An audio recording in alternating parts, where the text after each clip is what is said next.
Hey everybody, welcome, and thank you for listening to this episode of Marriage Therapy Radio. My name is Zach Brittle. I'm very excited to share this interview today with Voce and Emmy Bush. They are one of the cooler couples I know, and they have a cool story to share with you. Before we get started, though, I want to say hello and thank you to my hero of the week, Sophie P. Let's say Sophie P., who became a new member of Patreon. That is, again, the best way to support Marriage Therapy Radio is to go over there and become a paid subscriber. You can do that at marriagetherapyradio.com and click on the Patreon button, or you can go to patreon.com/marriagetherapyradio. I'm putting a lot of cool behind the scenes content up there, some of my greatest hits in my counseling office, as well as sort of off the record stuff that comes out of these interviews, including a story about a squirrel funeral that we share after this interview. I also want to give you a heads up. I am really glad, I talk about this in the podcast, that I get to talk to different couples and hear their stories. It's changed my perspective, of course, on how relationships work. And it's been my goal, and it's becoming my goal to talk to more couples in a way that you get to benefit from. So if you are or know of couples that would be a good interview for Marriage Therapy Radio, let me know. You can do that at info@marriagetherapyradio.com. In the very short term, I'm looking for about 10 or 15 couples who can answer about 10 or 15 questions for me. Be very short. It's not a full interview. It's literally, I want to go through a questionnaire and get your answers. If that's appealing to you and your partner could jump on with me for maybe a half hour and just answer a handful of questions, shoot me a note. That is, again, at info@marriagetherapyradio.com. And I would love to just talk with you briefly. In the meantime, Baya Voce and Emmy Bush are a couple that I met, I don't know, maybe 3 years ago. We were in a workshop together. I immediately understood that they were people I wanted to know and befriend. I'm really glad to have gotten to do that. Baya is in my field. She works with couples. I recently got to see her speak and was blown away by what she offers. I think you'll catch that vibe if you find that you're interested in what Baya's up to. She is available to work with folks who are seeking repair, which is very cool. Emmy is a creative business leader who has started all kinds of companies and is currently leading a very cool effort that you'll hear about kind of toward the end. She tells us about her OnlyFans business, which is kind of at the end of the video, so you're going to have to wait to hear about that. Overall, I think what you will learn from these two is really profound, and I hope and trust that your lives are better for listening. So thank you, and this is a very cool conversation. Stick around. Good morning. Good afternoon. Where are you guys? Austin. So it's 11:15? 12, 5th, 20, almost. 12:19. Right on. All right. Well, Bae, you've been on podcasts before. Emmy, you do, but mostly business related. You haven't done it like just together, or do you? First relational podcast. Yeah, for sure. Right on. We met, the three of us, actually the four of us, because Rebecca was there when you guys took a boot camp. You were like, you're diving in. At what point in your relationship was that? Is that early? We weren't engaged. Your memory's gonna be better than God, mine. No, it wasn't that It was early. almost it wasn't 2 years ago. Okay, yeah. So we would have been a year in. We're 3 years in right now. Yeah. So Almost. we would have been At a year that point, in. you were not engaged. Now you're married. Is that right? Now we're married. Yeah. Married. How'd that go? When did you get married? We're still married. We When did- wedding went great. We crashed after, our relationship crashed after, but the wedding was phenomenal. Wait, It was when like did you get married? August 2024. So not quite a year ago. Yeah, we're creeping up on it. Okay, but you said your wedding was phenomenal. Where'd you get married? In Santa Barbara at a friend's Okay. house. Okay. And we basically turned it into what our friends have called the Creative Olympics. Tell me about it. Yeah, it's like Burning Man. It was like Burning Man meets RuPaul's Drag Race meets adult summer camp. What we basically did is we decided for our wedding, we would throw out every tradition that we didn't feel was us. And then we would replace it with experiments, basically, that felt like they encapsulated our relationship. And I would say part of how we think about our relationship is through the lens of Dada, which is it was like surrealism art, and then Dada came after. And Dada art was basically... Well, why don't you explain what surrealism is first? Well, so I actually don't think you need to know what surrealism is to understand Dada. Okay. Basically, what was happening in the art world was there's this kind of uppity art culture, and Dada artists came along and they were like, you know what, we want to do a kind of screw you to the uppity art culture. And instead what they did was they started bringing toilets into museums, or putting a banana on the wall and putting tape across it and calling it art and charging tons for it. And so Dada is this, it's kind of absurdism. And we have a lot of that in our relationship. And so that's really what our wedding was. It was absurdist. Yeah. Do you want to talk about some of the things that we did to make it super? Yes, please. Like, how far did we go? They had this really brilliant idea. So every year, I think for the last 3 years, we do, for each of our birthdays, we do a cake competition. It didn't start off that way, but it's now kind of grown into that, and we try to one up each other every year. And so we get these very extravagant cakes made that are all of these inside jokes about our relationship, a lot of vulgarity. What else would you say about them? Yeah, I mean, they're strange. They're very strange. You know, you might not understand them if you don't know the inside jokes, but they're, you know, that show This Is Cake? Yeah. It's that. They're that level. We don't make them. Is it cake? Yeah, that. We have a cake maker here, and then found one in California who designs our cakes for us. But we basically give them, what did you call it? Briefs. A brief, like a cake brief. briefs. This is what we need. I mean, one year Emmy literally sent the cake maker a photo of my butt in lingerie. Your butt wasn't in lingerie. I sent him a photo of your butt. She was in a dressing room, and I was like, hey, can you turn around for a second? And she was like pulling up pants. I just snapped a quick photo of her butt. And I was like, I hope this isn't, I messaged the cake maker because she was asking the skin color and the tone and like what shape. I was That's how detailed.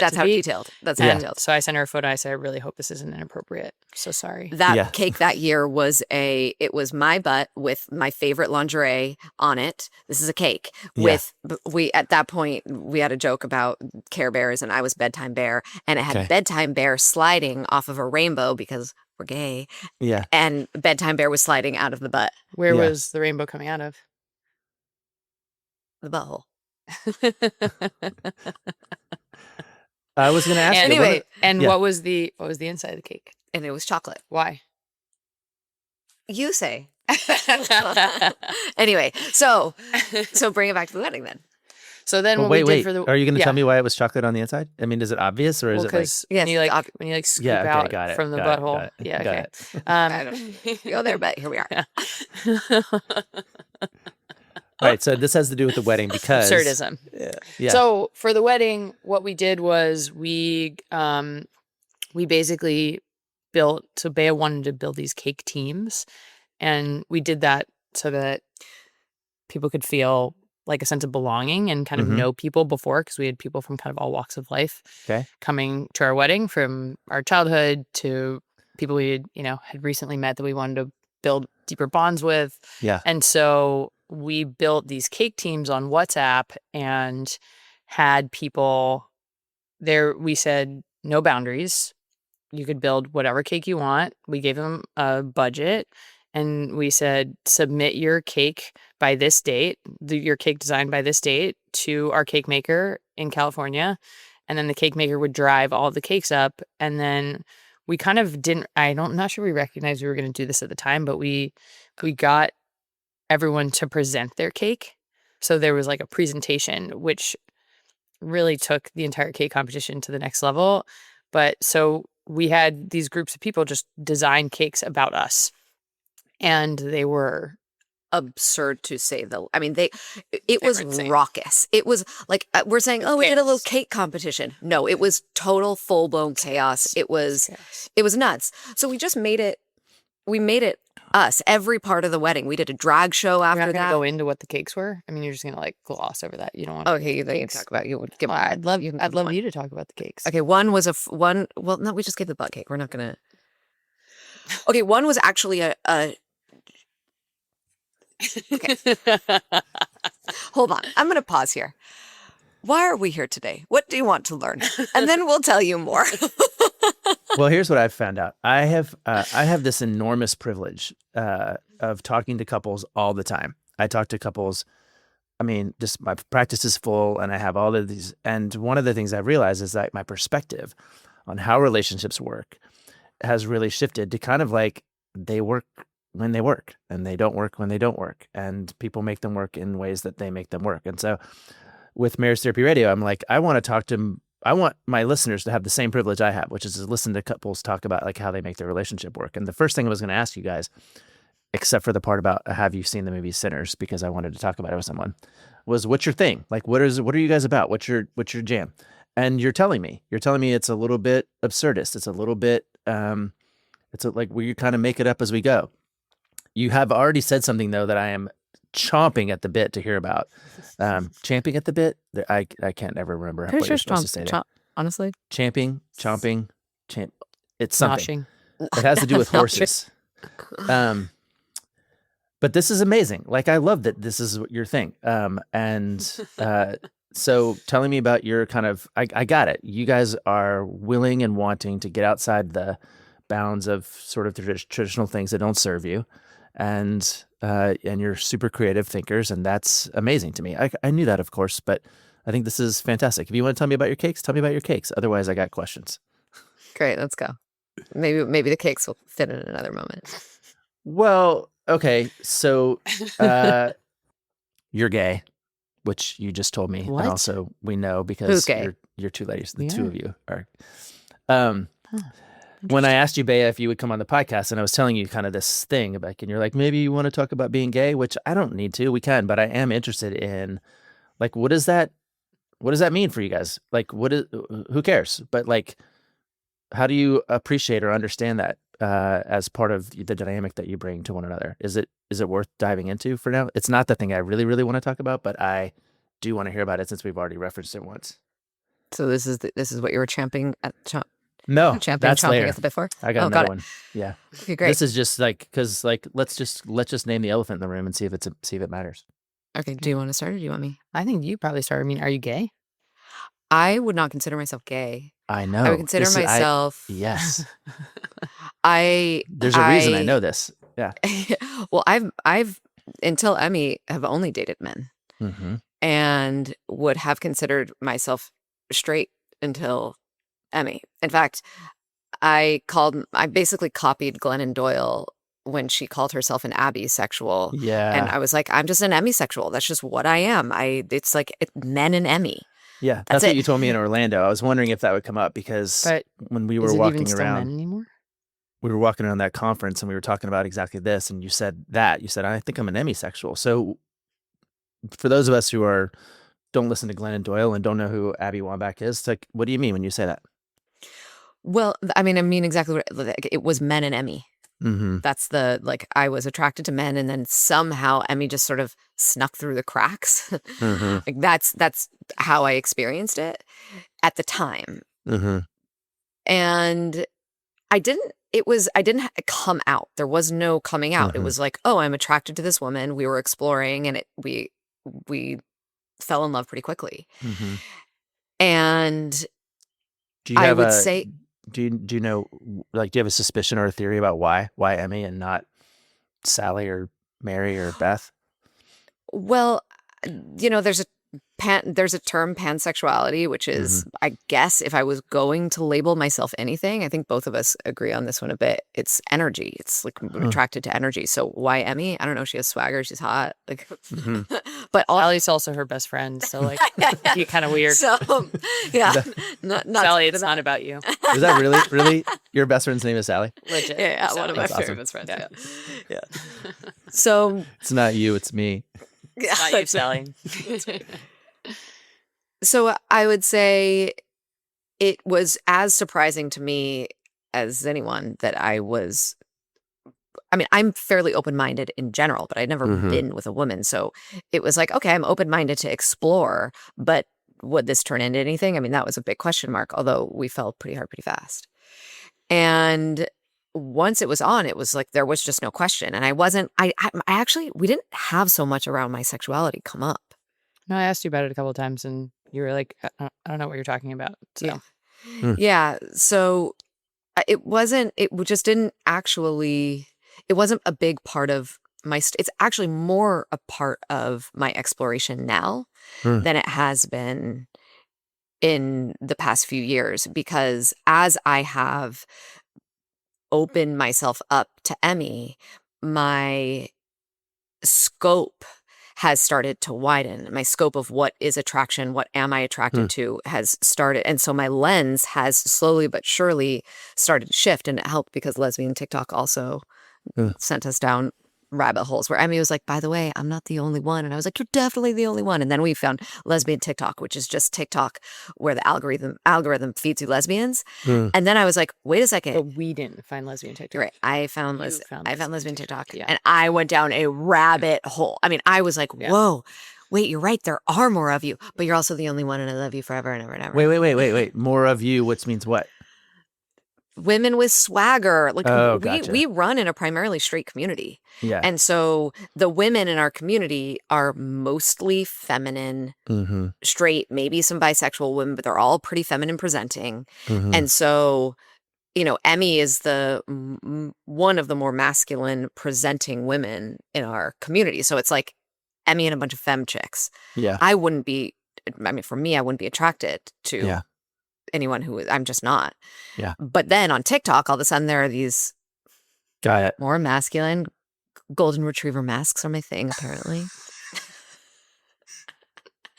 Which are like masculine women who really want to snuggle, basically. Is how I've come to understand it.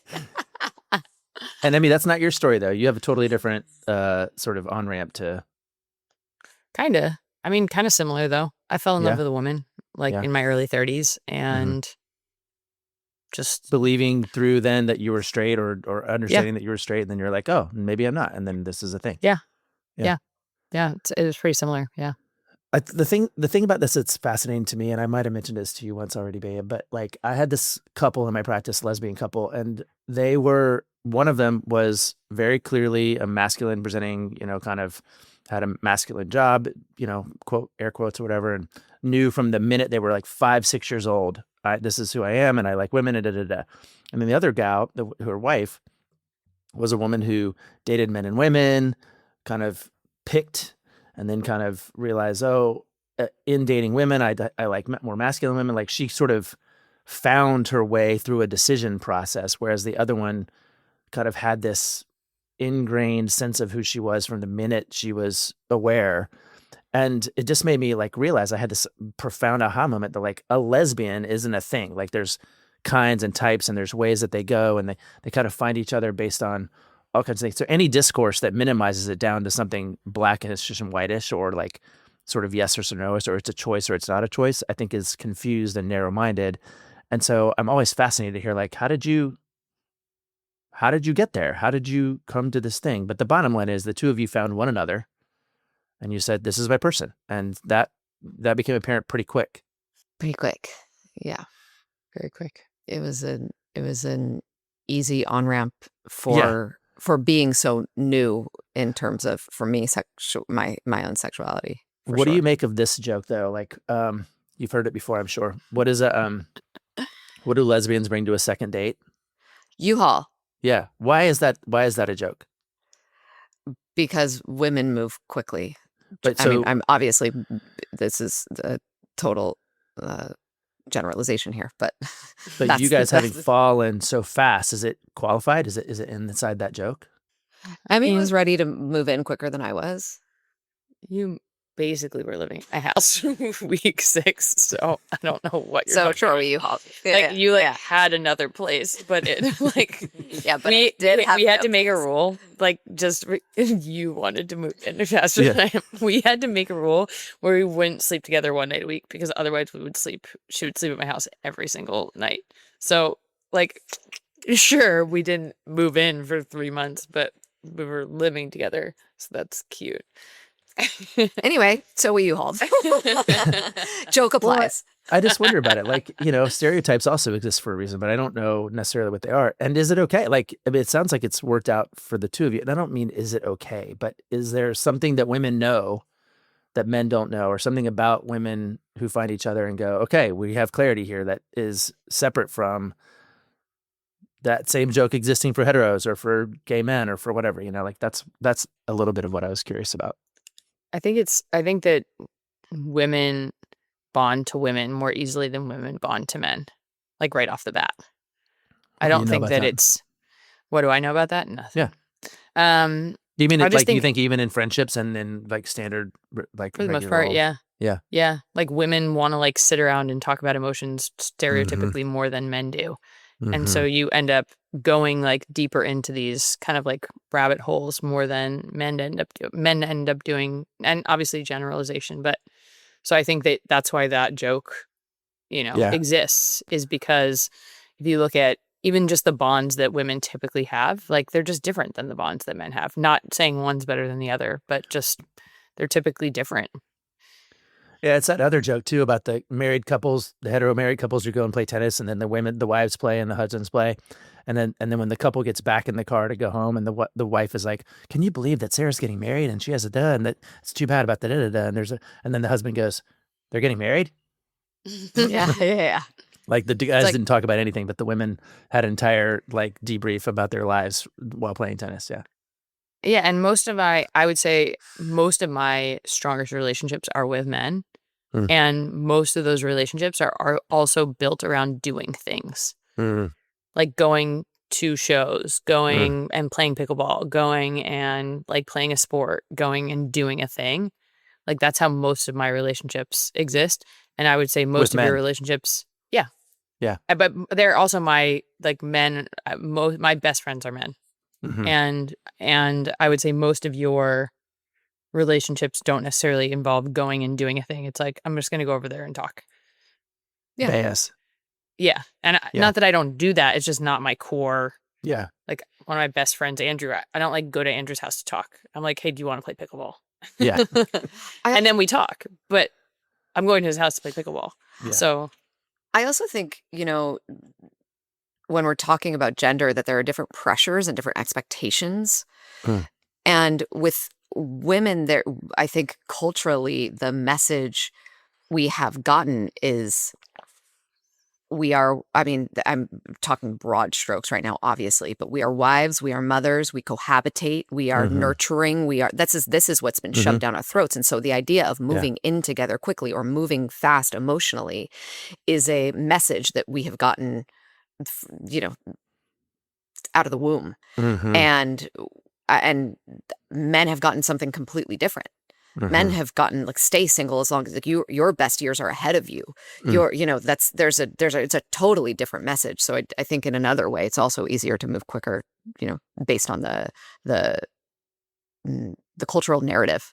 Yeah. I also think I wouldn't just bucket it as like men and women. Yeah. Because I think within there, it's like, I think about this with sexuality too. It's like within that, there's so much gray. Yeah. There's just so much gray. Like I think you're totally right.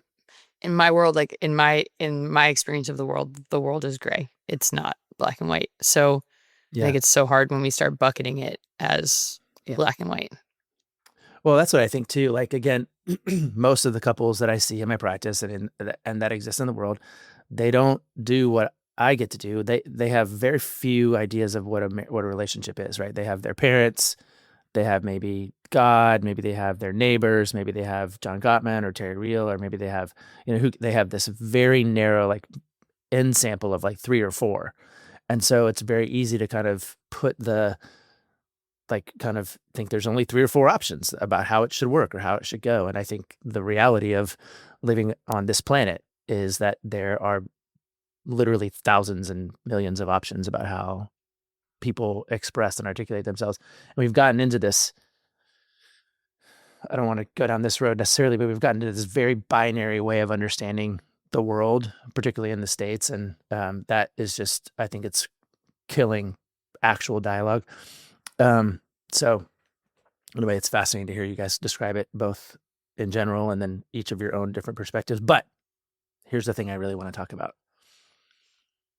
You met each other. You fell really hard, really fast. You started investing in your relationship. You went to workshops. You consumed information. You decided to get married. You are very clear about your identity. You have this absurdist thing going on. You have a rich community of people that you love to connect with and that knows you well. Then you get married, which was amazing. And then your relationship started to fall apart. I would say we hit our toughest period after we got married. Can we talk about that? I want to hear about it. Yeah. What? Yeah. What happened? Well, so what I didn't know, which I now know, and I work with couples too, and so this was a news to me. I did not think it was going to hit this hard. But when we got married, I think two major things happened, and I'm curious your thoughts on this too. But one is our attachment systems got kicked up in a very new way. And I think that's happened. I actually started to do a little bit of research on this afterwards because I was like, this can't be just us. Everybody coming up to us and being like, oh my God, newlyweds, how's newlywed bliss? And we were both just like, what? That's certainly not what we're in right now. Like that just was not it. And so, as I started looking into this more, what I started learning was at every layer of commitment, and this makes sense, at every layer of commitment, your attachment system gets kicked up in a new way. Whether it's engagement, whether it's marriage or cohabitation or kids or whatever it is, your nervous system needs to adjust to whatever that next commitment level is, and then your attachment system gets kicked in alongside. If for us, for marriage, there was, I'll speak for myself, the part of me that could not get out. And obviously we could get out. We know it's a contract. We could have annulled. Like there are, but the nervous system part of me that knew I wasn't going anywhere, but felt the experience of I have lost choice. I can't get out now.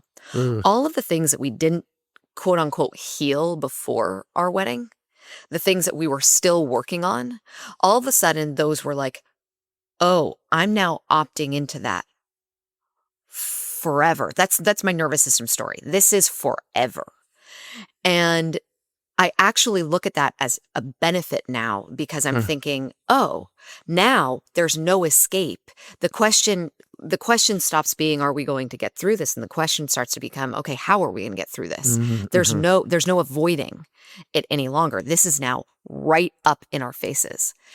And so I think this idea that we get married and we then get confronted is way more common than we have talked about in the relationship space. And I'm curious what you see on your side too, Zach, because as I've started seeing, as I've talked with my couples about this, as I've talked to friends about this, all of a sudden people are like, oh yeah, it was really tough for us after we got married too. That was, so I think that was part one. And then I think there's another part that was related more to health. If you want to, I don't know if you want to. Oh, keep going. You're on a roll. Really, I feel like I'm hogging the mic right now. I'm down for it. Okay. Also, you can't get out. So I don't know why you're telling him and the world that you can get out. What's our rules?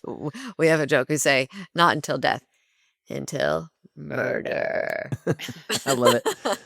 I've said that this is a running joke on the podcast, but my parents divorced when I was a long time ago. My mom remarried about 25 years ago. And when they got married, their deal was we're not till death do us part, but for 35 years. Like for 35 years, then all bets are off. But they're going to be almost 90 by the time that's up. So it's, I thought it was, we have a friend. At least you know what the terms are. We have a friend who, we have a friend that is getting married in 2 weekends and they are committing to 25 years. There we go. They're like, basically the kids get out of the house. Till the kids get out of the house is what they're committed to. And we also have another friend. Reevaluating terms. Yeah. And we also have another friend who they one of them went through a really bad divorce, and then they didn't want to get remarried, but every single year they come back to the table and say, do we want to opt in again? Do we want to opt in again? Do we want to opt in again?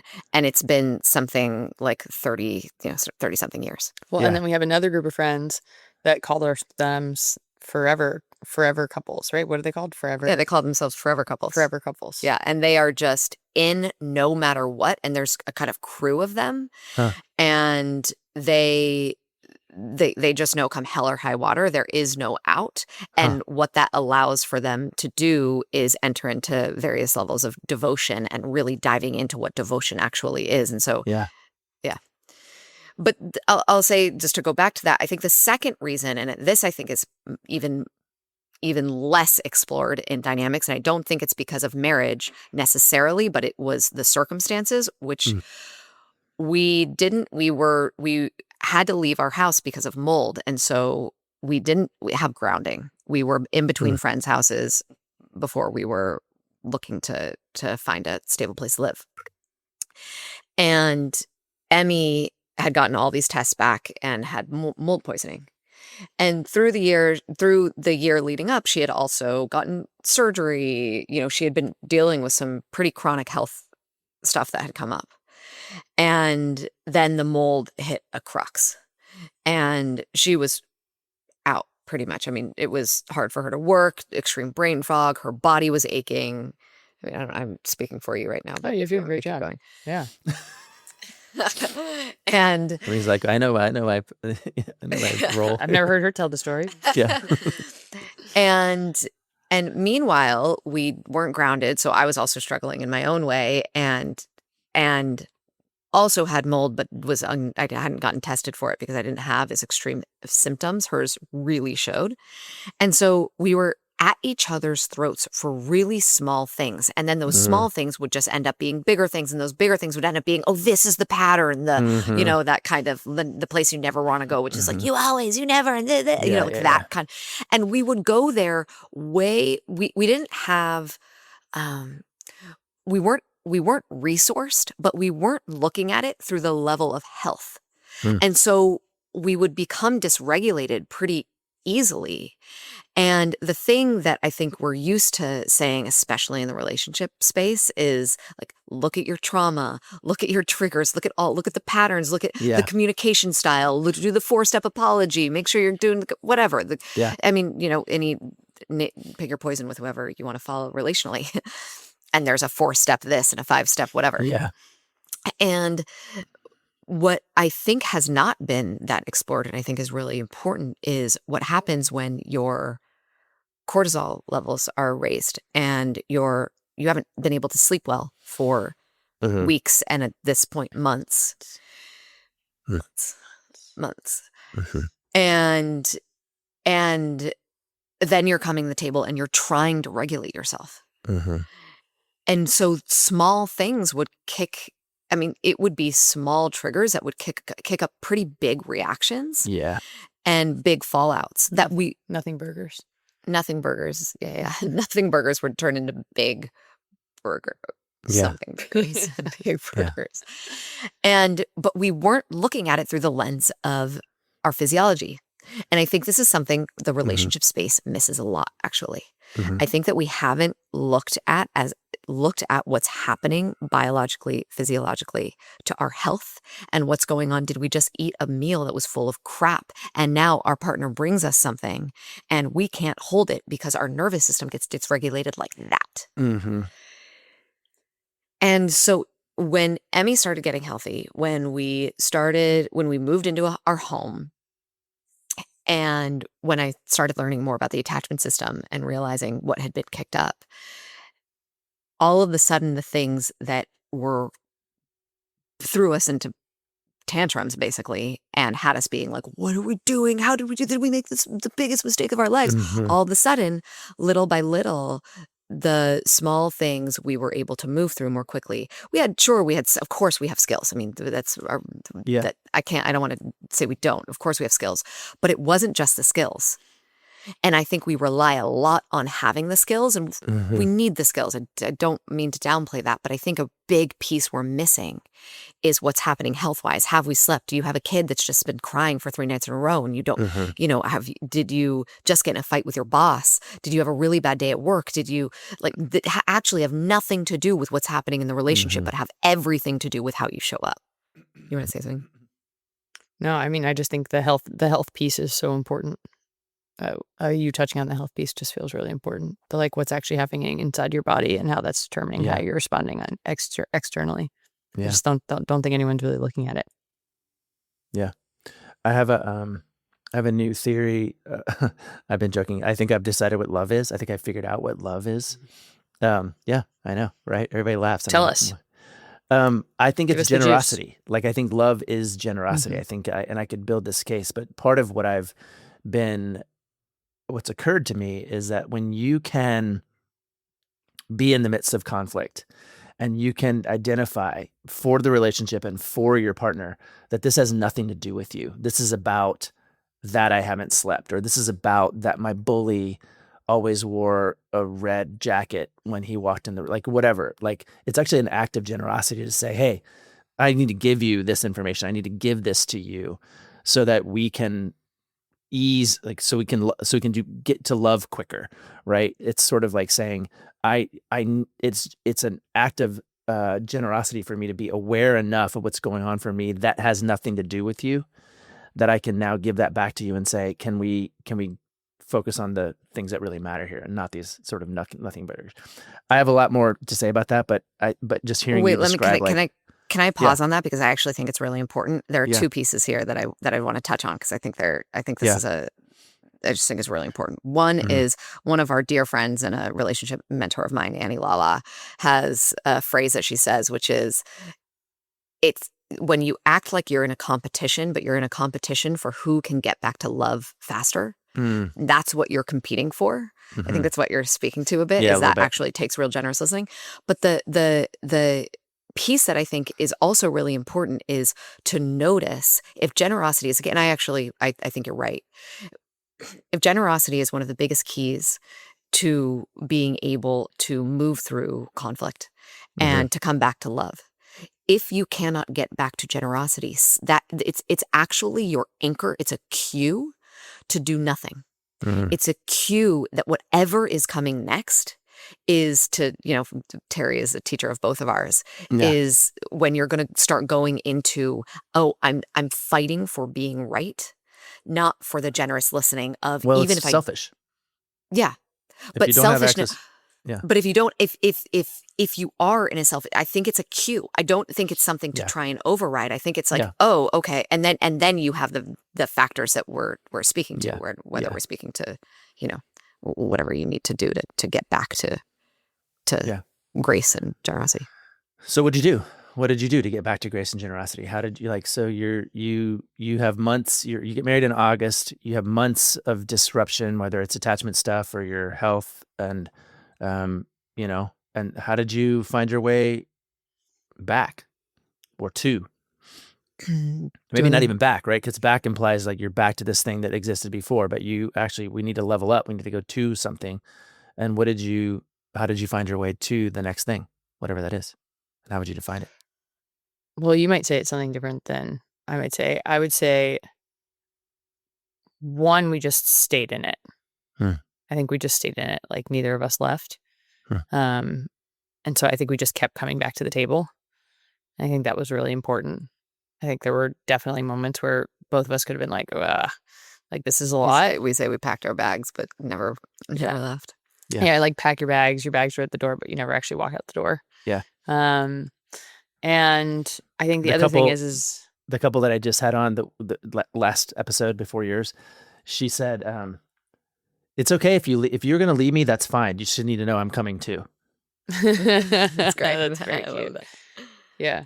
I always loved this concept of thinking about that you can pack your bags. You can pack your bags and you can even get all the way to the door. Yeah.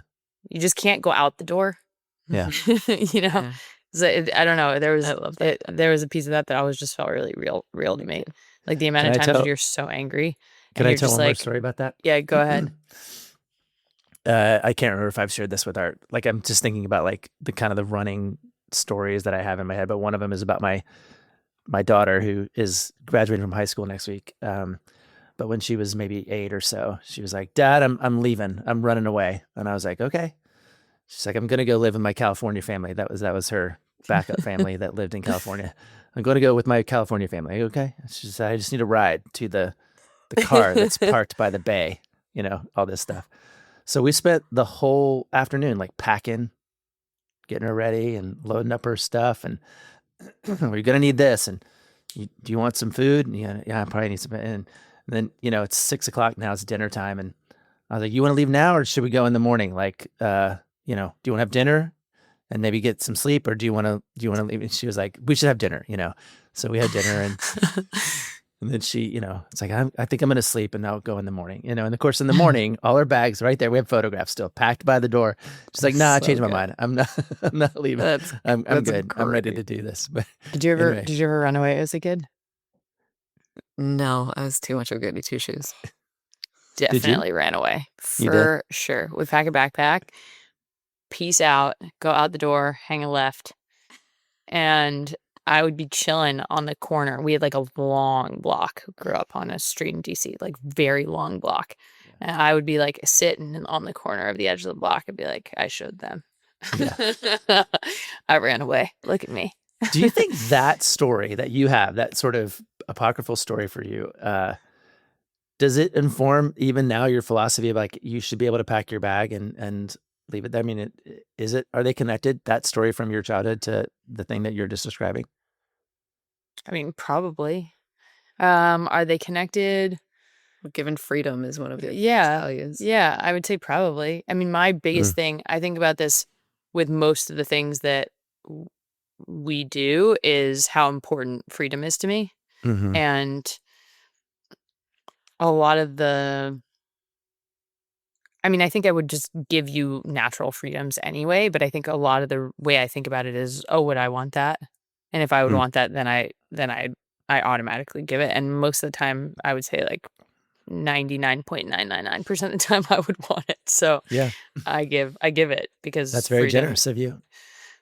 Wait, Well, what's at the some second? capacity, maybe it's selfish actually, Yeah, because it's what she wants. because it's what Yeah. I What she wants. So she's modeling. So it is generous, sure, but it's also kind of selfish. Wait, I want to know what the second thing is you're going to say. Oh, I just think, I mean, spent many hours, brain power, money, like just trying to get healthy was the second piece. And Yeah. I think that has just changed like my personal ability to show up at the table and to have a conversation and to take ownership and to be able to hold her in the way that she wants to be held. So I think that's the physiological piece is, I just think, really important. And I think that, I mean, I think most people most people that have never been sick, you just haven't had to really ever understand your health. It's like something, it's like a nice to have, but it's not a necessity. And I don't think our system of medicine is set up to actually empower the individual to understand their health. I think you have to really want it. And I think you have to figure out the tools to actually help you understand your health. And when you get sick, if you're like me, but I would imagine most people when they get sick, all of a sudden you want to know what's going on. You want to understand. You want to have the information. You want to be tracking. Like it becomes different because you are the only way that you're going to get yourself out of it. Nobody else is coming to save you. And our entire medical system isn't set up to save you at some capacity.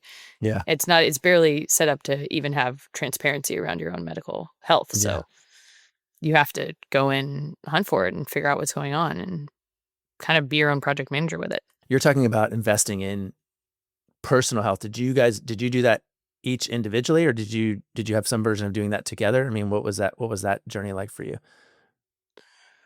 Did you do couples therapy, or did you just kind of dive into, I'm going to take care of myself? We call our couples therapist our third. Arthur. He is. Yeah, he spoke at our wedding. He did. Nice. Yeah. I don't think without him we would be where we are. Or no, we wouldn't. We Yeah. just wouldn't. But it was, I think that's kind of the point, is that it was multi-layered and we were both needing to do different work. You know, I think my biggest complaint, to your point, was capacity. I was like, I don't feel like I can bring much without it turning into that kind of pursuer distancer dance. And it would happen so quickly in my experience. It was like, oh, I would say something and then that thing would trigger her to shut down. And I had my own version of that, but mine isn't shut down. Mine is come towards. And when she started to do, when all of a sudden her health, she started to really address her health, and I saw her capacity begin to shift, then I was able to see my side of the street in the way I wasn't previously, because it was so easy to be like, well, that's the most obvious thing. That's, if that were to, you know, if you were to, it's like the famous, like, if you were to change, then this will all be fine. And then because she started to show up over and over again by doing her own personal work, by our couples therapy, by working on her personal health, all of a sudden I was face to face with my biggest wound, which is my biggest wound is loneliness. It's this feeling of like I'm on my own in this and I will never be met. And when I started to see that as mine to do, I started to offload some of what I saw as hers to do for me, and started to be like, wait a second, she really showed up and she's asking me to like back down. And I think about relationships not as just two people, but as two people and a third pole, which is the relationship. And I like to think about it. This is also came from Annie Lala, and I've really adopted it, which is the relationship has needs, desires, requests that are outside of my individual preference or Emmy's individual preference or need or want or desire. It has a life of its own. And when we tune into the relationship, it will be different. What the relationship needs and wants is different than individual preferences. And when I started really leaning into that, it was, first of all, I'm just going to say it was really easy for me to think that I knew it all because I work with couples. Yeah. So when I brought that into the relationship, I'm just going to say this right now, it didn't work. Yeah. Like, nothing I do with my couples works in this relationship. Just, the minute she even like smells therapizing, she's like, this is over. And so I really had to get my head out of my ass. Yeah. And take that shit somewhere else. That's right. Yeah. That's right. Somebody else. And at one point, Emmy came to me and she said, I can't process anymore. And earlier on in our relationship, I would have seen that as collapse. And maybe at points it was, but actually this time, because she's done her own work, because she keeps showing up, she looked at me and she was like, I can't do this anymore. And immediately I was able to actually look at what the outside of what I wanted more processing. I can process all day. Like, put me in a room, like, it's like my favorite. All day. All day. Yeah. All day. And twice on Sunday. Yeah. And I, for the very first time, was able to get it. I was able to hear what she was saying and actually get that she was speaking from what the relationship needed in a way that I had not been able to hear her. And so when I got that she was speaking from the relationship, I really got the relationship was dying for play, which is what we're the best at. It is what it is a pillar of our relationship. It was dying for play. It was aching for mostly me to be able to let things kind of roll off my shoulders a little more, and for me to learn what it was like to actually not take things so personally, and what my edge of development was. And we're still in this period, and we will be out of it at some point, but we stopped going to couples therapy because processing actually wasn't what the relationship needed. Play was. And as soon as she was able to shift her health and take my requests seriously for capacity, and she went first on that. So thank you, baby. I was able to see that our relationship didn't need more of processing. It actually needed something simpler and coming back to its roots. And there's something that Dr. Alexandra Solomon talks about, and I think it's a really important piece that I didn't understand until this relationship, which is there is one partner in a relationship who is often the person who what does she call it? Who wants to change. Shoot, what does she call it? I just want to remember her words. It's the change and accept. So there's often one partner who wants the relationship to grow. They're the people who want to go to couples therapy. They want to read the books. They want to go to the workshop. And I think it's easy to look at, that's me, by the way, in the relationship. It's easy to look at those people and glorify them as the ones who want to make it work. The ones who are really in the work and here to make and then there's what she calls the accept partner. And the accept partner is the partner who's holding the pillar, who's holding the pole of our relationship is good. Like, can't we just be cool for a little while? Like, why does it need to change? They're also Everything's fine. Everything's fine. Everything's fine. They're also the partner who It's can. a big deal. Yeah, that's Just a moment. You say it. Fine. What else? do you say? Nothing's wrong here. That's right. What else? Just like this will be fine tomorrow. We just need to sleep. We Can we just sleep it off? Can we just cuddle? There's not much to do here. Yeah. And I think it's easy for the change partners to look at that as being lazy and not putting effort in. And actually there's real brilliance that the accept partner brings to the table. But for the change partner, that's really hard to see because it actually takes effort to be for the change partner, it takes effort to be in acceptance of what is. This, I will tell you, my biggest work in our relationship, the thing that has kicked my ass the most is not feeling like we need to do anything, not feeling like we need to be in therapy and just enjoy where we are. Whew. But here's the key. This is what I think is really important. In order for the change partner, if I'm talking to the accept partners, in order to make this easier for your change partner, the accept partner starts to come forward with deeper questions like, how are you doing lately? How have you been? What's going on in your head? How have you been feeling about our relationship? And when they come forward, it all of a sudden the relationship doesn't need to polarize into I'm the one who's got to hold the pole of we grow, or if I don't hold that, we don't grow at all. And she doesn't need to hold the pole of if I just want to rest, I don't need to beg for a day of play. But both partners, I think, have to come towards whatever their polarization is the opposite of. I put a reminder in my phone to ask Baya how she's doing. Brilliant. Once a week. I love it. I tell people that all the time. It doesn't matter how you get there. Some weeks I miss it though. So don't worry, I remind her. That's awesome. Okay, so Baya, you're the processor, and then Emmy, you are quite the you do business all the time, and I want to talk about one of your businesses. Yeah. I'm really curious what do you to want hear to talk about. about? I'm really curious to hear about OnlyFans. How's it going? How's your OnlyFans going?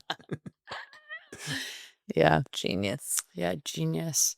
A friend of mine and I thought it was a really great idea. So I've probably been to Burning Man a cliche amount of times, and we thought one year it would be hilarious if we started a fan company called OnlyFans, and all we made were fans. And we actually had this thought that they should only be advertised on the OnlyFans website by OnlyFans girls, which we never ended up doing. But we did make the fans, and we partnered with an incredible artist friend of ours named Leora, who we took a bunch of her art and we printed it on fans, and then we handed them out at Burning Man one year. And we actually called the OnlyFans Shockingly Was Taken. So we labeled it Solo Fanaticos, which is OnlyFans in Spanish. Got it. And we handed them out. Actually, we have a request in 2 weeks to give some OnlyFans for our friend's wedding. So we're on a deadline. But yeah, that was it was a Genius. fun little project. And they're stunning They're fans. beautiful. They're Yeah. beautiful. Yeah, we'll send you some photos. You can pop them up. on Yeah, the- they're really good. Yeah. on the podcast. If I wanted some OnlyFans from Solo Fanaticus, Yeah, Solo Fanaticos. But yeah, you're close. Yeah, it's a hard I name. should just. Yeah. Both How of do I these do that? sound Do I so just? white. You can't. They're not sold Okay. anymore. Yeah, yeah. They're limited edition. You have to buy a ticket to Burning Man and then get lucky enough to get handed one. Got it. Yeah, I feel like I could talk to you guys for hours because, of course, you have so many very cool stories, and I love. It's a very high value for me to think about absurdity and how absurd everything is, and play and how valuable that is, and just You how want us to tell you a story about what we did last night? you can tell me a story about what we did last night. I Wow, would love you have hear to it. give him the full lead up if you're going to tell him the story about what happened last night. No, because Yeah, no, they full don't lead want up. to hear it. They don't. Well, wanna hear he can cut it if he doesn't want to hear it. He probably actually does want to hear it, and he can cut it if he doesn't want to hear it. You have to tell How him the about whole this? story. why- Let's do this. Let's do two things. I'm going Trust to me. thank you for coming on the podcast and tell Oh. you that this is so fun to talk to you. And again, I could talk to you forever. And we will we'll end here, and then you'll tell me about what happened last night. We'll put it behind the scenes for people to go if they want to Great. get more. You might want to put a from friend center, but we'll Baya and Emmy. leave that up to you. Very cool for you guys to come on, and you guys have got a lot going on. If people want to learn more about what Baya or Emmy are up to, like what's the deal? Baya, you have a whole scene that you're working on. Tell me about it. Yeah, so my focus is on repair with couples, and I also do MDMA-assisted psychedelic research with Columbia Mhm. University. So Which is that's about fascinating. to launch. Yeah, so really excited to be doing the couples work with MDMA and the research on that because we really want to push towards legalization. But with couples, I just work with couples, and my focus is repair. So you can find me on Instagram at Baya BAYA _ Voce VOCE. If I want to work with you, who am I? Like, can I be anywhere in the country, anywhere in the world? Do I have a specific thing? We go, oh, she's my person because I am in search of repair. Is that the best way to put it? Yeah. So I work with people virtually. I work with people all over in different Mhm. stages of the relational life cycle. Mhm. I would say the people who end up finding me are at some sort of crux, whether they can't get through something really sticky, or they're a high conflict couple, or Mhm. they are a couple who's deciding whether or not to stay together. Mhm. Those generally end up being the people who, or Yeah, actually a cool. lot of people have found me when they're transitioning into marriage, I think, because of how tricky, or coming right out of getting married because of how tricky our experience was and how much we learned. That's very cool. Yeah, because I'm so glad to hear about that resource, you as a resource, because I think you're brilliant, and I have people all the time who are looking for help, and I like having extra resources. And then, Emmy, what are you up to? You mean the best way to find me, or what am I up to? Yeah, like what if I want to find you? If I want to, like, what's your jam? Yeah, I'm the CMO of a company called Bright Harbor. So we help individuals and small businesses recover after natural disasters. Oh, that's cool. Yeah, it's super cool, really incredible work, and it's actually interesting because for most people, what we found is that it's actually meeting people on one of the worst days of their life because Mhm. they've just lost everything Yeah. in the drop of a hat.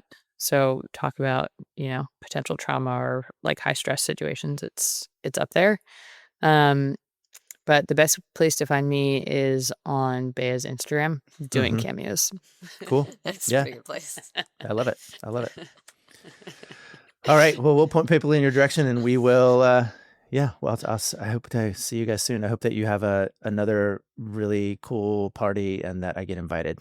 Just so you know, I'm not sad I didn't come to your wedding, but I'm looking forward to the invitation to the next amazing thing that you guys put together. Great. It's good to know. Thanks, Zach. Okay. I loved talking to those two. And if you want to hear more, particularly about their squirrel funeral, you can go to patreon.com/marriage therapy radio and find that pretty soon, I would imagine. And if you're interested in working in particular in the couple space with Baya, you can find her at Baya, BAYA _ Voce VOCE on Instagram. She's got a lot of very cool content, and they're doing good work. And if you want to find Emmy, the best way to do that is through Baya's Instagram. Again, thank you to Sophie P. for becoming a Patreon member. Be like Sophie and support Marriage Therapy Radio. You can do that by becoming a financial sponsor, and also by just letting me know if you know of couples that would be a good interview. And if that's you, let me know. You can reach me at info@marriagetherapyradio.com. And again, I'm looking for about 15 or 20 couples to answer about 15 or 20 questions that I have come up with that I think will be really cool to hear about from all across the spectrum. For now, I'll thank you for the time and attention you're putting into your relationship, making it better today than it was yesterday.